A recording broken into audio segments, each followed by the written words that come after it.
跟了熊哥那么久，第一次看他收到国外寄来的包裹。熊哥这种勤劳致富的精神，不仅让自己过上富足的生活，还影响到国外的粉丝，真是不得不为熊哥感叹。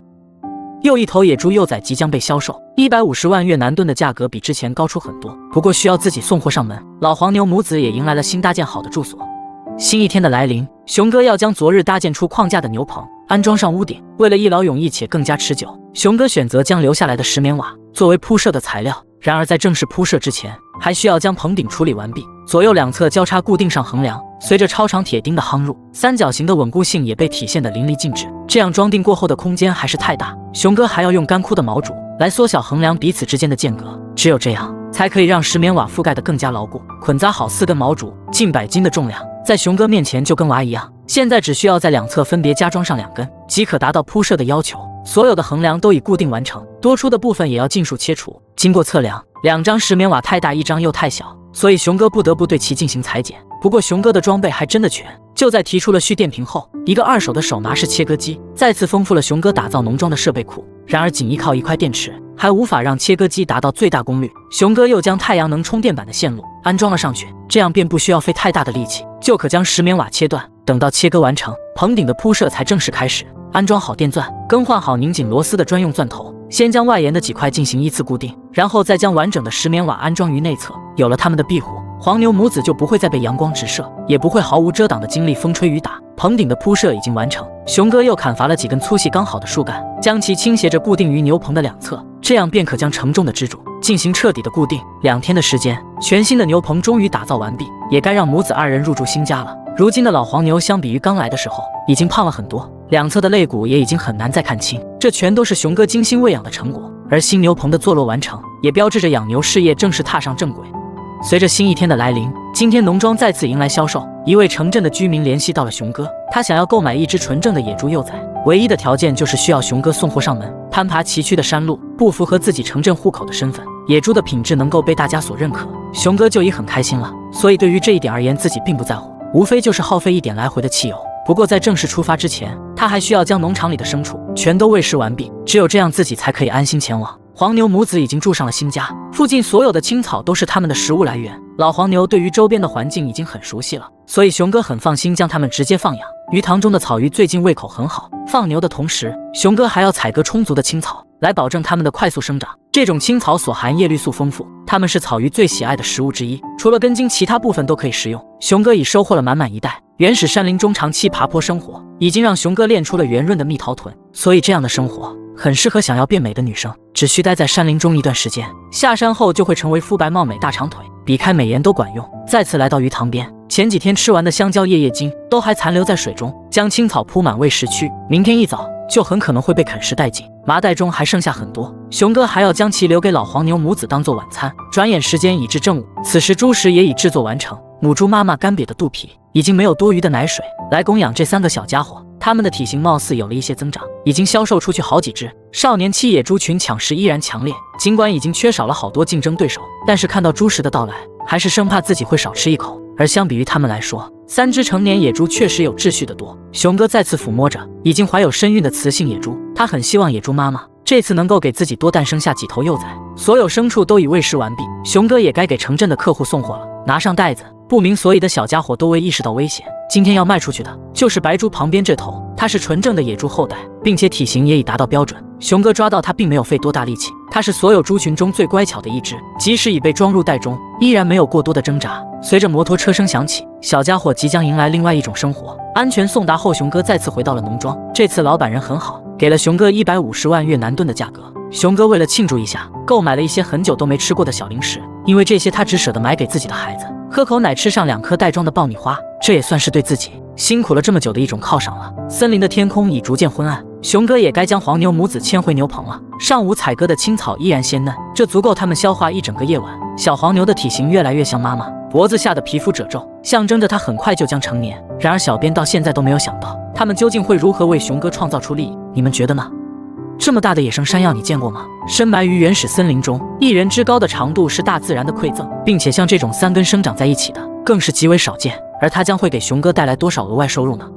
新一天的来临，农庄中琐碎的事情已经处理完毕。今天熊哥要去采挖一种植物的根茎，它经过秋冬2季的时间洗礼，已到了可以收获的时候。大量的淀粉沉积，决定了现在是销售的最佳时机。带上用于盛装的麻袋，捆绑好挖掘需用到的工具，熊哥要向山林的深处进发，只有那里才可以寻找到他们的踪迹。连续爬坡考验熊哥的驾驶技术，同时也考验二手摩托的动力。终于到了这片竹林深处，熊哥每年都会来，无论是竹笋的收割，还是将要采挖的根茎，在这里都很丰富。毕竟哪片山头哪个区域，在什么时间会长出什么，熊哥的脑海里都有记忆。刚进入山林，熊哥就已发现了目标，刚刚自然枯萎的叶子，说明了这是采挖的最佳时间。通过藤蔓的走向，就可以找寻到根茎所在。只不过有时候，一条藤蔓可能会绵延数十米的距离，这需要很好的眼力，才能在错综复杂的树枝之间准确定位清楚。终于找到了，手指一样粗壮的根系，代表地面之下的果实一定不小。清理干净周边的杂草，要整理出充足的空间，才有利于接下来的深挖。这可不是一件轻松的工作，先根据藤条的走向向下刨挖，等到了将顶端的根茎展露，才正式开始挖掘。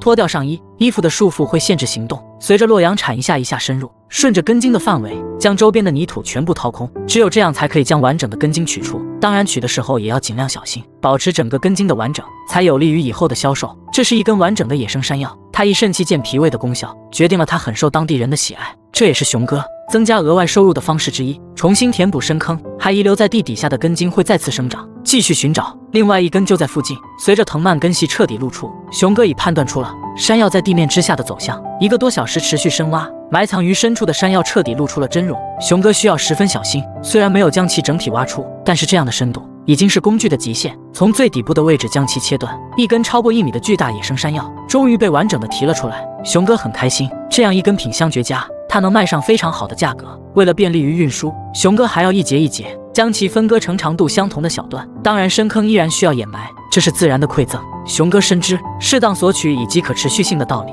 目前采挖的数量还不够，熊哥还要找寻一棵差不多大小的。靠近竹林的这处斜坡，意想不到的发现让熊哥都感到惊叹。5根藤条缠绕在一起，这意味着会有5颗果实的收获。然而随着挖掘的深入，其中2根已经自然枯死，但依然有3个实实在在的果实，这在野外极其少见。想要将它们完整的取出，挖掘的范围还需要扩大。转眼时间已过去了2个多小时，熊哥终于将周边的泥土尽数挖出，超大的根茎也已完全显现。小心翼翼地抬起，过长的果实还是断开了一截。经过拼凑，接近2米的长度也是熊哥第一次见到。余下2根虽然没有第1根壮硕，但是长度也没短多少。最后取出的这根最完整，依然还是将其全部分割成段，只需用刀轻轻划破表皮，脆嫩的果实只需一掰即可，全部装入袋中。这样的数量已经足够。远处的天空已布满夕阳，熊哥也该回去照看一下农庄中的牲畜了。整理好明天需要销售的所有东西，聚集了几天的鸡蛋也要一并带上。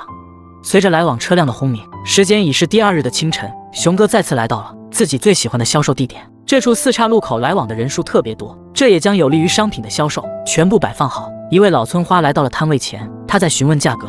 熊哥告知了，这些都是刚挖掘的纯野生山药，要卖5万越南盾1公斤。只可惜村花还是觉得太贵，他没有被熊哥的美貌所吸引。然而前脚刚走，后脚就有一位大哥停在熊哥的摊位前。他看好熊哥的所有商品，不但购买了4公斤山药，还买下1半鸡蛋。虽然大哥看起来并不是肾虚的样子，但保不准有可能是夜尿频多，毕竟山药对这方面也有疗效。然而下面这一位是小编这么久以来看见的第1位，他是名副其实老一辈的村花代表。你知道为什么吗？脚下这一双高跟鞋不就是最好的证明吗？要知道到目前为止，所有和熊哥接触过的村花全都是穿着拖鞋，并且紧随而来的大哥貌似也不是被商品吸引过来，毕竟他在付钱的时候偷偷瞟了他一眼，这足以见得高跟鞋的魅力。然而村花大姐的注意力全都在熊哥的身上，甚至开车离开的时候还是3笑留情。1个小时的时间，熊哥带下山的所有商品全都销售一空。虽然这次卖的确实比较贵，但并不影响他们深受当地人的喜爱。再次回到农庄，熊哥在回来之前特意去了一趟当地的邮件收发站，这是粉丝邮寄给他的礼物。熊哥不知道这些是什么，他也是第一次收到快递。一个文件袋4周被胶带包裹得很紧，这是从国外寄送过来的。熊哥迫不及待拆开了包装，全部拿出，一小袋一小袋独立包装，背面的说明全都是英文，熊哥看不懂也不知道这是什么。有能猜到的老铁吗？小编下一集给大家公布答案。有这样的钓鱼资源，你还需要打窝吗？专门搭建的鱼塘，浮桥延伸到中间，随便进去踩2脚就有鱼群跃出水面。废弃轮胎只需经过小小的改变，即可变成艺术的花园。栽种上几朵玫瑰，隐匿于深山的农庄也将迎来鸟语花香。粉丝邮寄过来的快递被熊哥完整的拆开，独立的小包装显得异常精致，虽然背面的英文熊哥看不懂，但只要拆开也是难不倒熊哥。原来这些全都是种子，是粉丝觉得熊哥栽种的蔬菜太过单一，同时也想他能够丰富自己的菜园，并生活得更好。当然这也是熊哥想要的。菜园已经荒废了一段时间，现在刚好是蔬菜的最佳种植季节。说干就干，随着锄头来回舞动，菜园的开垦与种植正式进入流程。先将杂草清除，它们会吸收土壤的养分。如今的菜园只剩下一些调味所用的青椒，这一批种子刚好可以将土地全部利用起来，整理出田垄。这一小块一小块的土床造型是热带雨林特有的，多条遍布的沟渠可以有效防止由于降雨过多出现淹死秧苗的情况。2个小时持续操作，所有土床都已整理完整。熊哥该分配一下不同的种子要种植在哪里了。先刨挖出一个浅坑，疏松好周边的泥土。这是南瓜种子，一个坑中均匀分布10几粒，待其长出秧苗再进行后续的移栽。最后撒上一些可以促进其生长的肥料，轻轻掩盖上泥土。潮湿的泥土会快速让其生长出嫩芽。还剩下几粒也是相同的操作，等到开花结果，不但自己吃的食物可以得到充分的解决，就连农庄的野猪群也可以吃上从未吃过的东西。接下来第2包种子，小编也无法确定是什么，像是油菜花又像是普通的青菜，总之这种类型的种子全都可以直接播撒。紧接着第3包是熊哥从来都没有种植过的石螺，也就是我们常说的小茴香，它可是厨房中烧鱼炖肉必不可缺的香料，均匀撒入泥土中，届时整个菜园都会被它的香气围绕。第4包同样是熊哥从未种植过的蔬菜，说不定它会成为农庄下一个热销的农产品。紧接着熊哥迫不及待拆开了第5包，这是胡萝卜的种子，有了它们，不知道此时熊哥有没有后悔将当初的兔群卖掉，只剩下最后3个小包装了。虽然并不认识是什么种子，但只要播种下去，都会在以后收获到成熟的果实。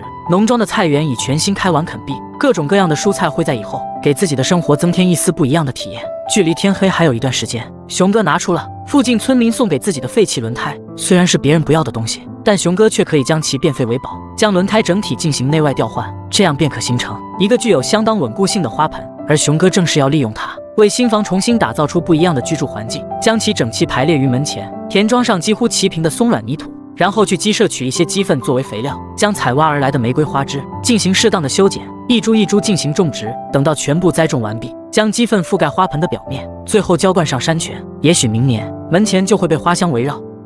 新一天的来临，农庄又迎来了一批全新的生命。这些小鸡仔刚孵化不久，它们需要在母亲的庇佑下才可以健康的成长。昨日收割的青草已被鱼群吃完，熊哥又要抽出时间进行补充。斜坡上的青草很多，这满满一袋足够它们吃上一整天。再次来到鱼塘边，水面已几乎被吃剩下的香蕉叶茎布满，它们的胃口很好，体型也迅速的成长。为了以后可以更加便利喂食，熊哥决定要在鱼塘中搭建出一座浮桥，这样不但有利于后期的捕捉，并且可以随时清理干净漂浮在表面的残渣。砍一截树干，测量一下鱼塘的深度，这样才可确定木桩要切割的长度，2根数量就已足够。削割出尖头，它们会作为承重的支柱，被深深地夯入淤泥之中，保持好大概的间距。先让其完全直立，随着大锤上下舞动，尖头所接触到的土层足以让其保持持续性的坚固。最后将作为横梁的木桩固定，这样一座浮桥的底座就已搭建完成。测量出距离岸边的距离，用粗壮的毛竹作为桥梁的铺设，既不会产生太大的重量，又能维持更久的时间。等到5根毛竹排列整齐，再将2头进行捆绑和固定，一座方便喂食的浮桥就已搭建完毕。以后在上边放个钓箱，后面再撑起一把太阳伞，这样的钓鱼生活才叫惬意。当然你也完全不需要担心没鱼咬钩，因为压根不需要打窝。就在熊哥顺道将漂浮于水面的香蕉叶茎清理干净的时候，身后的鱼群就已经迫不及待，它们争先恐后跳出水面，甚至有一条还想从背后发起攻击。漂浮于表面的残渣已经清理干净，还剩下的一些香蕉叶也将会在夜间被彻底的啃食殆尽。浮桥的建成标志着渔业养殖基础设施已基本完备，将采收来的青草全部丢入水中，迫不及待的鱼群已开始从岸边进食，猪群也到了该喂食的时候了。这是昨天制作剩下来的猪食，经过山泉水的搅拌稀释，即可让所有的野猪尽情饱餐。这头黑猪是目前农庄最大的一头，熊哥准备将其卖掉，150斤左右的体重，可以为自己增加一大笔收入，并且通过销售幼崽的情况来看，杂交品种的价格并不高，所有的人都更加偏向于纯正的野猪。已经为数不多的少年期野猪群即将步入成年，它们的体型已几乎和大猪相似。熊哥也有在卖出几头的打算，它们现在因为抢夺食物，已经逐渐爆发出了野性，就只剩下3头成年野猪没有喂食了。熊哥将较浓厚的部分留给了它们。这只即将生产的野猪妈妈肚子越来越大，而另外一只雌性野猪也已怀有身孕，它们会在前后相继分娩。唯一这头雄性野猪依然时刻对熊哥保持着警戒。还有记得它是在哪里捕获到的老铁吗？评论区分辨你是否是1级梅拉。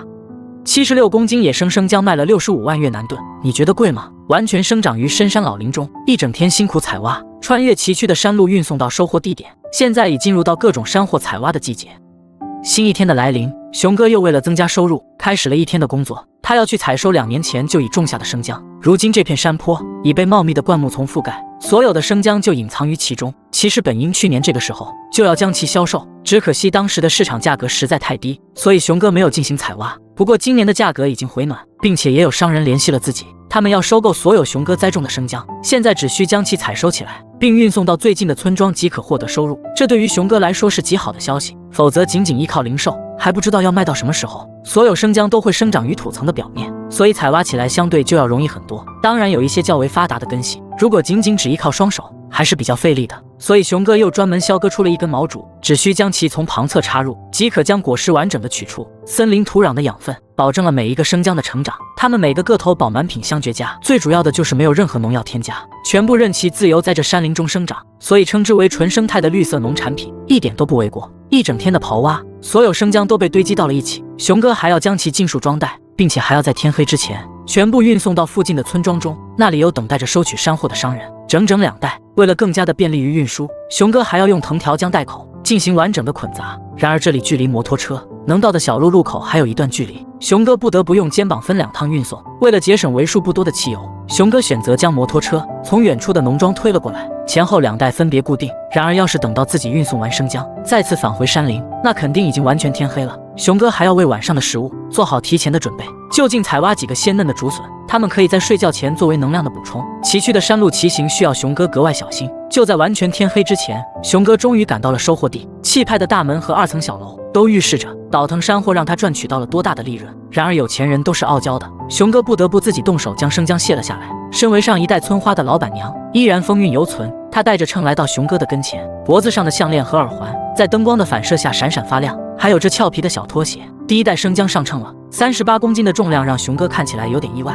毕竟搬运的时候自己心中已经有了大概。抬上第2包，这一袋有40公斤。等到熊哥跟在身后开始算钱的时候，老板娘在每一袋的重量上都扣除掉了1公斤，她只给熊哥算了76公斤。熊哥也得到了65万越南盾的销售额。老实的熊哥全程都没有和老板娘有过多的交流，更加没有讨价还价。在这样的村落中，能有人来收取这些农产品就已经非常不错了。接过老板娘手中的钱，熊哥也露出了一丝开心的笑容。虽然自己已经一整天没有吃饭，但是熊哥还是在临走前帮老板娘将所有的生姜都扛上了车，趁着黑夜再次赶回农庄。明天一早，熊哥还要迎来新的事情。伴随着摩托车的轰鸣，熊哥再次来到山林。昨夜入睡前的一顿竹笋饭也让自己满血复活，而这也提醒了熊哥，森林中的竹笋也到了可以采挖的时候了。这种竹笋在当地通常被称为蝴蝶笋，因头部叶子分布形状而得名。它可以生长得很高，并且还可以保持鲜嫩。这些竹笋熊哥不会用于销售，因为它们的价格极低，运输的成本和保持鲜嫩的方式都远远地超出了所能获取到的利润。采集了20-30颗数量已经差不多了，这也足够自己吃上好几天了。就地进行剥皮，这样便可以减轻返回时候的重量。需要去除掉的部分并不多，只要将老化的外皮层层剥开即可。不过剥竹笋手上会和熊哥一样吗？等到全部处理完，10个手指头已经全部被染上紫色。再次回到农庄，熊哥要趁着竹笋依然鲜嫩的时候将其处理完全，山泉水仔细清洗，保证外表不会有一丝杂尘，全部装入大锅中，烈火烘烤可以让开水将鲜嫩锁住。既然火已生，米饭也已做好，熊哥决定趁此好好为自己做一顿犒赏的美食。来到前几日种植下的菜园，很多幼苗都已破土而出，粉丝邮寄来的菜种几乎都成活，尤其是这南瓜，熊哥会在其长大点的时候进行分别移栽，拔上点小葱，摘上一把香菜。这是熊哥将要进行制作的食材，全部切成碎末，拿上3个鸡蛋和已经绞好的猪肉，加上必要的盐和味精，全部搅拌到一起，才是自己最想要的味道。此时竹笋已经煮至完全软烂，取上几根用冰凉的山泉水进行浸泡，接下来才是这道美食最灵魂的部分。轻轻将外皮一层层的剥下，软糯的质感正是包裹肉馅的绝佳材料。等到将所有的笋皮剥完，这几十片的数量就足以将所有馅料尽数的包裹，取出2片依次平整的铺好，来上1大勺肉馅，然后再朝着一头一点点的翻卷。等到完成，稍微加上点水，1个小时的等待即可让其完全的成熟。这样的状态已经差不多了，全部取出放凉。鲜嫩的味道混合着肉香，又有谁能够抵挡呢？装上1碗米饭，蘸点调好的料汁，30分钟，满满一锅就几乎被熊哥全部吃完。余剩下的几个还要留给乖乖和小黑，他们现在已被圈养在了原先的老房子里。专属于熊哥的荒野美食，你学会了吗？